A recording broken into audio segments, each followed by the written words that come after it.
সোনালিটা মুখেতে যার খই ফোটে, ছটপটে ওই সুমন্তটা লক্ষ্মী ছেলে নয় মোটে।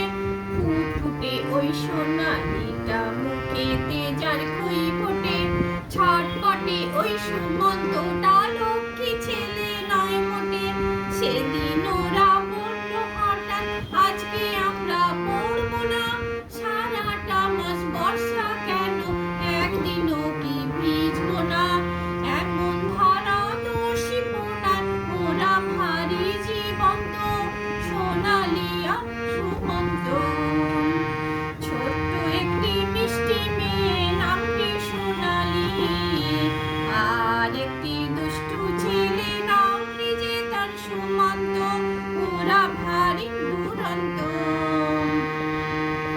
আর একদিন ঠিক দুপুরে রেল লাইনের ওপার থেকে আলো ওরা নীল পদ্ম, অবাক হলো সবাই দেখে। আর একদিন ঠিক দুপুরে রেল লাইনের ওপার থেকে আলো ওরা নীল পদ্ম, অবাক হলো সবাই দেখে। সন্ধে নামার একটু আগে সেদিন ওদের ঠিক হলো, অঙ্কেরই ওই বইটাকে তাই লুকিয়ে কোথায় রাখলো।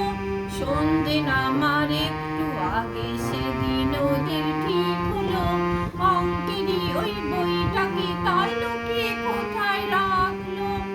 এমন অনেক সোনা সুমন আছে যে সবার ঘরে, যারা সবাই যখন তখন এমনি অনেক দোষ করে। আমি